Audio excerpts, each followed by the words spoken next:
Hello viewers, welcome to back my আরেকটা new mini ব্লগে। তো তোমাদের সবাইকে জানি গুড মর্নিং। এখন সকাল বাজে 5টা আর আমরা ভোরে বেরিয়ে গিয়েছি সবাই মিলে ওয়ার্কআউট করতে। দেখো আমরা হেঁটে হেঁটে অনেকটা এসে গিয়েছি অলরেডি।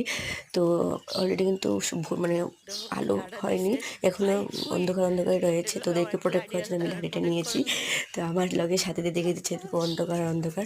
তারপর আমরা এসে আমরা ধোয়া মানে মশার হাতে না দো তার জন্য প্রস্তুতি নিয়ে নিলাম। একটা কয়েল না ডিমের পাতা ধরিয়েছিলাম। তারপরে তো আমরা চলে আসলাম আমাদের গন্তব্যস্থলিতে।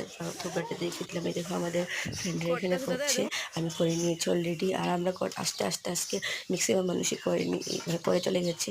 অনেক ভোরবেলা অনেক লোক হয় এখানে, কারণ প্রচণ্ড মশা কামড়ায় এখানে। তো আমি লাস্টে এটাই এক্সারসাইজটা করছিলাম। তো এই দেখো এটা করে তারপর আমরা চলে যাচ্ছিলাম বাড়িতে। যাওয়ার পথে তোমাদের সাথে একটু ভিডিও ক্যাপচার করে নিলাম এখানে ঠাকুরকে দর্শন করে। তারপর অলরেডি কিন্তু রাস্তাটা অনেকটাই খালি, আস্তে আস্তে লোকজন বেরোচ্ছে। আজকে মতো ব্লগটি শেষ করলাম, বাই।